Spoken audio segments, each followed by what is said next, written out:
नमस्कार, मुद्दे की बात में आप सभी का स्वागत है। मैं हूं आपके साथ यशी शुक्ला। लखनऊ से खबर आपको बता देते हैं, जहां पर अकबर नगर बवाल के मामले में पुलिस ने की है कार्रवाई। पुलिस ने 10 उपद्रवियों की वीडियो फोटो से पहचान कर ली है। आरोपियों की तलाश में दी जा रही है लगातार दबिश। इलाकाई लोगों ने टीम पर जमकर पथराव किया था। एडीए की टीम और पुलिसकर्मियों ने भागकर बचाई थी जान। लखनऊ से खबर आपको बता रहे हैं, अकबर नगर बवाल के मामले में वीडियो फुटेज के जरिए उपद्रवियों की पहचान की गई। आरोपियों की तलाश में दी जा रही है लगातार दबिश। इलाकाई लोगों ने टीम पर जमकर किया था पथराव।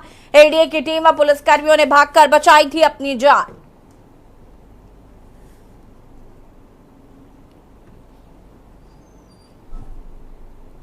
लखनऊ से खबर, अकबर नगर बवाल मामले में 10 उपद्रवियों की वीडियो फोटो से की गई है पहचान।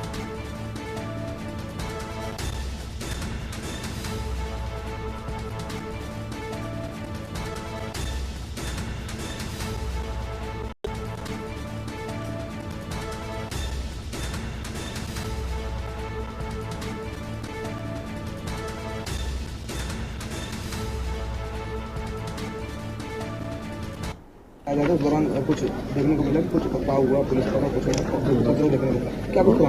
माननीय उच्च न्यायालय ने जिनकी रेट डिस्कस की थी कमर्शियल लोगों की, उन कमर्शियल में कुछ मकान गिर गए थे और 3 मकानों को बाद में चिन्हित किया गया था कि 3 जो बड़े प्रतिष्ठान थे वो उनका डिमोलिशन नहीं हुआ था, उनके लिए डिमोलिशन ड्राइव आज लगाई गई थी। उसमें 2 गिर गए थे, तीसरा मकान भी गिर गया। उसके बाद कुछ लोगों ने आक्रोशित होकर, लोकल लोगों ने, उनको ये भ्रम था कि रेजिडेंशियल भी गिराया जा रहा है, लेकिन जो माननीय उच्च न्यायालय का आदेश है उसका हम लोग पालन कर रहे हैं। और किसी का रेजिडेंशियल जब तक हम लोग उसको स्थापित करेंगे और प्रधानमंत्री आवास योजना का लाभ देंगे, उसके लिए कैंप लगा हुआ है, उसके बाद ही उनका 31 तारीख के बाद ही रेजिडेंशियल मकानों के बारे में हम लोग किसी प्रकार का डिमोलिशन ड्राइव लगाएंगे। कुछ लोग तक हमारी कोई ड्राइव रेजिडेंशियल मकानों पे नहीं है, उसमें कुछ अफवाह लोगों ने फैलाया, इसी में पत्थरबाजी हुई। उनको बता दिया गया, बगल में कुछ मकान थे, वो कह रहे हैं हमारे मकान में मलबा किस छटक के आया हुआ है। उनको भी हम लोगों ने 7 लोग थे, 7 को प्रधानमंत्री आवास तत्काल अलॉट कर दिया है और कल वो व्यवस्थित हो गए।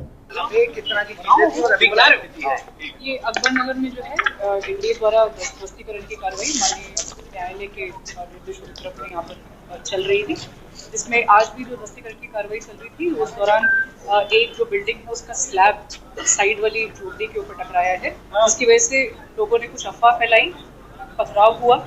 उसके बाद तत्काल पुलिस मौके पर पहुंच करके शांति व्यवस्था कायम करी गई है। अब सामान्य है पूरी तरीके से स्थिति और ट्रैफिक भी यहाँ पर खोल दिया गया है। एरिया डोमिनेशन की कार्रवाई की जा रही है और अब आगे जो है कोई और अपडेट अगर हमें मिलता है तो आपको। पथराव में कोई घायल तो नहीं हुआ? नहीं, बिल्कुल भी कोई घायल नहीं हुआ है। अभी इस तरीके की कोई सूचना हमारे पास नहीं है, किसी भी तरीके की जनहानि की सूचना नहीं है, किसी भी तरीके की कोई भी पुलिसकर्मी भी इसमें घायल नहीं है।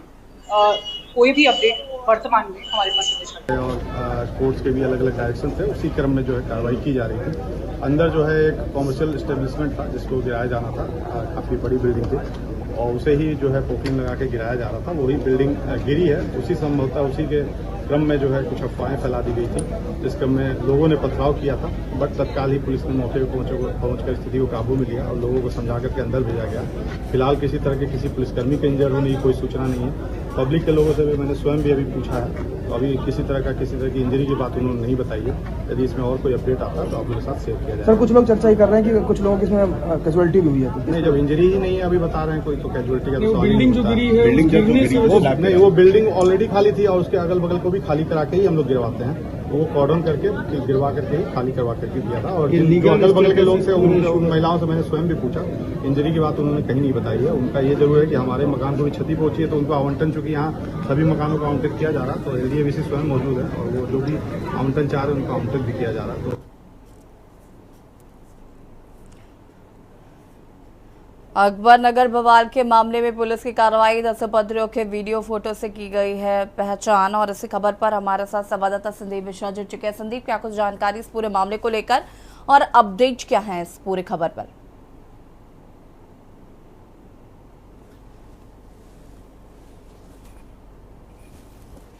अनम्यूट कीजिएगा। नगर का ये जो मामला है, पहले समझने वाली बात ये है क्या, ये बिल्कुल साबरमती की तर्ज पर इसको जो है एक ड्रीम बनाया जा रहा है। साबरमती यानी कि जो गुजरात में है साबरमती, वहाँ के डैम पे को उसको कुकरेल को पूरी तरीके से बंधे को बना करके एक जो है रिवर फंड के नाम पे इसको बनाया जा रहा है। तो उसी तर्ज को बनाने को लेकर के जो सरकार को जो जमीन चाहिए थी, वो जमीन कहीं ना कहीं सिंचाई विभाग की और इसके साथ ही साथ आवास विकास की ये जमीन जो थी वो वहां पर सालों से लोग जो है रह रहे थे। हालांकि वो कब्जा करके रह रहे थे, उसको खाली कराने के लिए परमिशन ली गई है। इसके बाद ये लोग जो है कोर्ट चले गए। हालांकि जब ये कोर्ट जाते हैं तो फिर उसके बाद उनको सभी को पहले से नोटिस दे दी जाती है कि आप अपने मकानों को खाली कर लीजिए। उसके बाद से वहां से आप लोग कहीं दूर या उनको कहीं दूसरी जगह पे सरकार जो है मकान देने के लिए भी तैयार थी। लेकिन कहीं ना कहीं ये जो विवाद होता है, फिर उसके बाद विवाद जब ये लोग कोर्ट चले जाते हैं, फिर कोर्ट में कहीं सरकार की तरफ से जब पैरवी होती है तो वहां पे उनको जीत मिलती है। तो ऐसे में जब सरकार की तरफ से आदेश हो जाता है, हटाने का हो जाता है कोर्ट की तरफ से, तो उन्हें उनको हटाने की कार्रवाई जो होती है वो तेज हो जाती है। हालांकि इस कार्रवाई के बीच में अगर हम चर्चा करते हैं तो कई बार ऐसे मौके आए जिन मौकों पर जो है वहां कार्रवाई को रोक दिया गया था, जो कि लोगों ने वहां पे विरोध किया था। जो आसपास जो लोग निवासी थे उन्होंने इसका विरोध किया था। साथ ही साथ में जो विपक्षी पार्टी हैं उनके नेता वहां पे पहुंच करके इसका विरोध करते हुए नजर आए थे। लेकिन कहीं ना कहीं जो सरकार की मंशा थी उस डैम को कुकरेल को पूरी तरीके से संवारने की और उसको पूरी एक रिवर फंड बनाने की जो योजना थी उसके अंतर्गत वो काम किया जा रहा था। हालांकि अब जो है वहां पर लगातार जो है बुलडोजर चले हैं, उसके बाद से उन जमीनों को खाली करा दिया गया। जो अवैध तरीके से वहां पे रह रहे थे उनको दूसरी जगह पे पारा में मकान देने की बात कही गई थी कि प्रधानमंत्री योजना के अंतर्गत आप लोगों को मकान यहां पे अलॉट किए जाते हैं, सभी लोग अपना अपना पंजीकरण करा लीजिए और वहां पर जाकर के आप लोग अपने घरों में रहना शिफ्ट हो जाइए। लेकिन वहां पर विरोध इस बात का था कि हम वर्षों से रह रहे हैं और वर्षों से यहां पे रहते हुए हमारी पीढ़ी दो पीढ़ी भी बीत गई है, लेकिन अब सरकार इन मकानों को खाली क्यों कराया जा रहा है, इस बात का विरोध लगातार वहां पे प्रॉपर तरीके से बना रहा। हालांकि अब जो एलडीए की टीम और पुलिस प्रशासन की दोनों टीम जब मौके पे 2 दिन पहले पहुंचे थे, वहां पे तोड़ने के लिए पहुंचे थे, तो एक जो बगल का मकान था वो जर्जर गिर गया था। लेकिन इसके बाद से विवाद जो उत्पन्न हुआ, वहां पे पत्थरबाजी हुई। इसके साथ ही साथ पत्थरबाजी के साथ वहां पे कई लोग हल्की मोटी चोटें भी आई थी उन लोगों को। लेकिन साफ तौर पे जिस तरीके से प्रशासन ने वहां पे काम किया और इसके साथ ही साथ प्रशासन ने वहां पे पूरी तरीके से मुस्तैदी बैठा रखी। इसके साथ ही साथ अफवाह जो फैलाने वाले जो लोग हैं उन पे कार्रवाई करने के भी प्रशासन ने हिदायत दे दी। यानी कि साफ है कि जिस तरीके से वहां पर किसी प्रकार से कोई अफवाह फैलाता है तो उन पे भी कार्रवाई करने के निर्देश जारी किए गए थे। लेकिन अभी की हम बात करते हैं तो अभी शांतिपूर्वक वहां पे काम चल रहा है अकबरनगर में और लगातार एलडीए की जो टीम है, पुलिस प्रशासन की टीम है, आसपास के इलाकों को छावनी में तब्दील कर दिया गया है कि जिससे कि कोई भी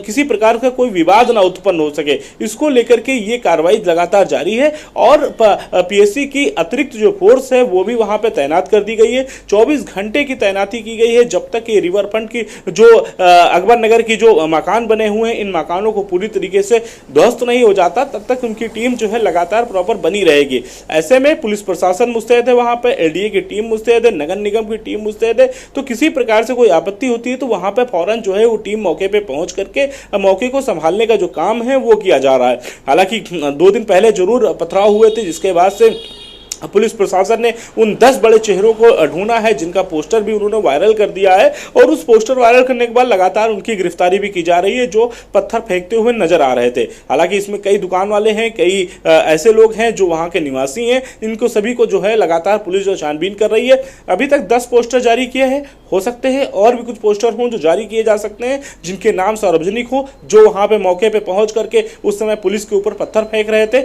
उन सभी नाम जो है सार्वजनिक किए जाएंगे। साथ ही साथ उनके जैसे सीए एनआरसी के मुद्दे को लेकर के जो पत्थरबाजी लखनऊ में हुई थी, जो सरकारी संपत्ति को नुकसान किया था, तो उस समय पोस्टर जगह जगह लगाए गए थे उन लोगों के जो पत्थरबाजी कर रहे थे। तो शायद हो सकता है कि इसी तर्ज पर एक बार फिर से अकबरनगर में जो लोग पत्थरबाजी कर रहे थे उनके भी पोस्टर सार्वजनिक किए जाए।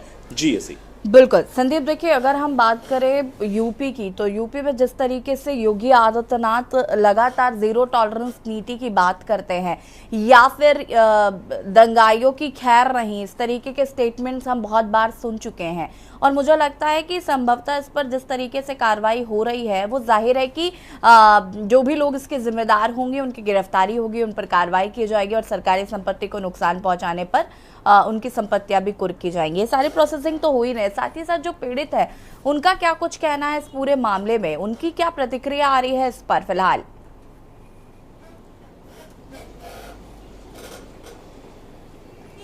देखिए इसी एक चीज सच है कि जिस तरीके से उत्तर प्रदेश की में योगी आदित्यनाथ की सरकार है, तो इससे पहले कई दंगे हुए। हम अगर अलीगढ़ के दंगे की बात कर लें, हम मुजफ्फरनगर दंगे की बात कर लें, हम लखनऊ के दंगे की बात कर लें, तो वो तस्वीरें सामने आई थी जो तस्वीरें कभी पत्थरबाजी कर रहे थे। अलीगढ़ में जिस तरीके से पत्थरबाजी हो रही थी वहां पर हमने देखा, और उसके बाद मुजफ्फरनगर में जिस तरीके से दो बच्चों में जमकर पत्थरबाजी हुई थी। लखनऊ में जो सरकारी संपत्ति थी, सरकारी जो गाड़ियां थी, उनको जलाने का प्रयास किया गया था। वहां पर जो है आगजनी ऐसी बड़ी घटना को अंजाम दिया गया था। तो कहीं ना कहीं जो घटनाएं होती हैं वो पूरी तरीके से मुख्यमंत्री योगी आदित्यनाथ पूरी तरीके से वाच करते हैं, यानी कि अपने अतिरिक्त फोर्सों के साथ में तैनात किया जाता है, अधिकारियों को तैनात किया जाता है, साथ ही साथ जो पीएससी के जो अतिरिक्त बल है उसको वहां पर तैनात किया जाता है कि जिससे कि ये बड़ी जो घटना होती हैं उनको रोका जा सके। और फिर उसके बाद उनको सबक सिखाने के लिए सबसे बड़ी महत्वपूर्ण होता है कि उनके पोस्टर को सार्वजनिक कर दिया जाता है कि इन्होंने पत्थर फेंके हैं। तो ये भी एक सबसे बड़ी बात, इसके साथ ही साथ उनकी संपत्ति को भी कुर्क कर दिया जाता है। तो कहीं ना कहीं एक डर जो है, माहौल है कि अगर आप सरकारी चीजों से, संपत्ति से अगर आप छेड़छाड़ करेंगे तो आपको इसका हर्जाना भुगतना पड़ेगा। अगर आप किसी पुलिसकर्मी पे अगर पत्थर फेंकेंगे तो आपको इसका हर्जाना भुगतना पड़ेगा। अगर आप किसी सरकारी गाड़ी को क्षतिग्रस्त करेंगे तो इसका हर्जाना आपको भुगतना पड़ेगा। तो साफ है कि उत्तर प्रदेश के मुख्यमंत्री योगी आदित्यनाथ की जो मंशा है वो साफ सुथरी है कि कैसे आपको काम करना है। आप जो सरकार की जो मंशा है उस मंशा के विपरीत अगर गए आप तो निश्चित तौर पर आप पे कार्रवाई होनी तय है। तो साफ है कि जिस तरीके से लगातार उत्तर प्रदेश के मुख्यमंत्री योगी आदित्यनाथ ने एक कड़े निर्देश दिए थे कि अगर गुंडागर्दी या किसी प्रकार से अगर जमीन का अगर आप कब्जा करते हैं या कुछ जीरो टॉलरेंस की नीति के विरोध में जाते हैं तो निश्चित तौर पर उसका खामियाजा आपको भुगतना पड़ेगा। हालांकि वहां के लोग जरूर निश्चित तौर पर परेशान है। उनका जो कहना है कि हमें जो आवाज दिया गया है वो काफी दूर दिया गया है, यहां से लगभग जो है 7 से 8 किलोमीटर दूरी पे है। हमें आसपास मकान देना चाहिए जिससे कि हमारे बच्चों की जो पढ़ाई हो रही है वो आसपास के स्कूलों में हो सके। इन बातों को लेकर के जरूर जो अधिकारी हैं वो विचार विमर्श कर रहे हैं, लेकिन साफ है कि फिलहाल वहां पे हटाने की इससे पहले लगभग 1.5 महीने से नोटिस दी जा रही है कि इन लोगों को यहां से अलग शिफ्ट किया जाए, जिससे कि हमारे जो सरकारी काम है उन कामों में किसी प्रकार से कोई बाधा न उत्पन्न हो पाए। जी ठीक है, वापस आते हैं संदीप आपके पास। हमारे साथ राजा कुरैशी जी जुड़ चुके हैं जो कि पीड़ित हैं। बहुत बहुत स्वागत है आपका। और ये जो घटना हुई है इस पर सबसे पहले तो क्या कुछ कहना चाहते हैं? मैम नमस्कार। जी नमस्कार। मेरा नाम राजा कुरैशी है, मैं अकबर नगर में रहता हूँ। मैम हम लोग 70 साल से यहाँ पे हमारी बस्ती बसी थी। ठीक है। 33 साल की उम्र है, हम लोग ने अपना घर बनाया। पिछली सरकारों ने हम लोग को हटाने के लिए कुछ भी नहीं किया और हम लोग को सारी फॉर्मेलिटीज हैं, सारी आईडीज हैं, आधार कार्ड, राशन कार्ड। एक बार मैं विदेश भी हो गया हूँ यहीं की आईडी से, और एकदम से एक ऑर्डर आ गया एलडीए का कि हमें जो है अकबर नगर से हटना है। 31 मार्च तक का हाईकोर्ट का रिजल्ट है लास्ट, और ना हम लोग के लिए कोई सुविधाएं हुई, ना कोई मुआवजा मिला। हम लोग को हमारे घर से 14 किलोमीटर दूर IM रोड पे बदन कुंज में 270 स्क्वायर फीट का घर दे रहे हैं। उसका भी कॉस्ट 5-6 लाख रुपया ले रहे हैं उनसे, जो कि हम लोग मतलब नहीं चाहते। हम लोग 3 भाई हैं, 3 बहन हैं, परिवार है हम लोग का। यहाँ 3 मंजिल का बड़ा सा घर बना हुआ है। अब हम इतने छोटे से घर में कैसे बसेर करेंगे? मम्मी है, पापा है, ठीक है। अब हम लोग ने पूरी जिंदगी की कमाई मैम यही बना दी, बचपना गुजरा, ठीक है। और उसके बाद सरकार से कोई भी मतलब हम लोग को वो नहीं मिल रहा है, आराम नहीं मिल रही है, और हम लोग को कोई सुनने वाला नहीं मैम। और बहुत ही मतलब ऐसा कभी कभी तो मन होता है कि सुसाइड कर ले, कहाँ जाए इतनी परेशानी लेके। सबसे अच्छा चली जाएगी, कैसे एडजस्ट करेंगे। काम भी यही था मैम, यहीं से कुछ पैसा कमा के हम लोग अपना गुजारा करते थे, है ना। तो आगे कोई सरकार हम लोग के लिए कोई कदम भी नहीं उठा रही, कोई सुनवाई भी नहीं हो रही है। और वो एलडीए के गए इंद्रमणि त्रिपाठी जी पीसी, वो तुरंत में फोर्स लेके आ जाते, दहशत का माहौल बढ़ा जाते, पुलिस फोर्स देखे, बच्चे छोटे छोटे सब दिक्कत करते हैं। पढ़ाई लिखाई का नुकसान हो रहा है मैम। छोटी बहन का है, इंटर का एग्जाम चल रहा है, उसको दूसरे घर पर रख के उसका पेपर दिलवाया जा रहा है। छोटी बेटी है मेरी, वो पढ़ने जाने में कभी जाती कभी नहीं आती है, पूरा ब्लॉक कर दिया जाता है, रोड पे नहीं निकलना जाता है, मेडिसिन नहीं ले आते। हमारे मोहल्ले के बहुत से लोग इसमें खत्म हो गए मैम, इसकी टेंशन में कितनों को तो अटैक पड़ गया मैम। तो हम सरकार से यही चाहते हैं कि कुछ राहत मिल जाए, कहीं पास में ही कुछ दे दे, इसके बदले में कुछ मुआवजा दे दे ताकि हम लोग का जीवन तो बसर हो सके। 10, 50, 100, 500 की बात नहीं, ठीक कम से है। कम राजा कुरैशी जी, अब जरा मुद्दे की बात पर आते हैं। मुझे जरा ये बताइए, जो पथराव हुआ, ये जो पत्थरबाजी की गई, इसको कितना जायज मान रहे हैं आप? नहीं देखिए, पत्थरबाजी मैम नहीं हुई, वहाँ पे एक मकान सम्राट फर्नीचर का गिराना था अंदर, ठीक है। तो प्रशासन के लोग वहाँ गए, अगर आप कुछ गिरा रहे हैं या डिस्मोज कर वो तोड़ रहे तो आपको वहाँ के लोगों को हटा देना चाहिए अपनी कोर्ट की माध्यम से। उन्होंने हटाया नहीं, जल्दबाजी में उस मकान को गिराया, जिससे अगल बगल 7 मकान जो है टूट गए मैम, ठीक है। और जिससे कि बहुत हानि हुई। तो पुलिस जो वहाँ पे खड़ी थी वो दूसरों के घरों में घुस गई, तो उनको देख के जो घर के अंदर थे वो डर गए। तो पहले आप वीडियो मेरे पास, मैं आपको सेंड कर दूं, पहले पुलिस वालों ही नहीं ईंटें चलाया, पत्थरबाजी का कोई उसको इशू बनाया गया केवल। अभी तक हम लोग ने कोई भी सरकार के खिलाफ कोई काम नहीं करा, हम लोग हमेशा मतलब इसमें रह के काम करते हैं। देखिए, कानून के दायरे में राजा कुरैशी जी रहकर काम करना चाहिए, लेकिन जो पत्थरबाजी हो गई, जो पत्थरबाजी की गई, और मुझे ये बताइए ना कि पत्थरबाजी हुई कैसे, पत्थर कहाँ से आए, ये भी तो सवाल है। और अब जो कार्रवाई पुलिस द्वारा की जा रही है, अब आगे जो योगी आदित्यनाथ का साफ तौर पर कहना है कि हम 0 टॉलरेंस की नीति पर काम करते हैं, या फिर उनका ये जो कहना है कि अगर आपने सरकारी संपत्ति को नुकसान पहुंचाए तो आपकी संपत्ति कुर्क कर ली जाएगी, ये तमाम चीजें शांति से भी तो हल निकाला जा सकता था। बिल्कुल बिल्कुल बिल्कुल, ऐसा कुछ है नहीं मैम। अब उस टाइम क्या हुआ, हम तो लोग तो है नहीं वहाँ पे, बाहर थे, हॉस्पिटल आए हुए थे मम्मी को लेके सिविल हॉस्पिटल में, लेकिन एक न्यूज आई कि वहाँ पे पत्थरबाजी हुई। लेकिन हमने जब कंफर्म करा तो वहाँ ये हुआ कि कुछ पुलिस वाले ही पत्थर चला रहे थे, और कुछ लोग मैम होते भी है 2, 4, 10 लोग जो नहीं समझते सब चीजों को। अब उसके लिए पूरे मोहल्ले को ये सबको कहना भी ठीक नहीं। अभी तक हम लोग को इतनी कार्रवाई हुई तो हम लोग ने इसके ऊपर कोई ऑब्जेक्शन नहीं करा, जो सरकार ने कहा वही हम लोग ने माना। ठीक है। राजा कुरैशी जी, देखते हैं कि सरकार का इस पर क्या फिलहाल रुख आता है। फिलहाल आपका बहुत बहुत शुक्रिया जुड़ने के लिए। और हमारे साथ खुर्शीद आलम जी समाज सेवी हैं, जुड़ चुके हैं, और उस पर हम आगे उनसे भी बातचीत करेंगे। और यहाँ रुकेंगे एक छोटे से ब्रेक के लिए, जो हाजिर होते हैं। आप देख रहे हैं के न्यूज, खबरों का सारथी।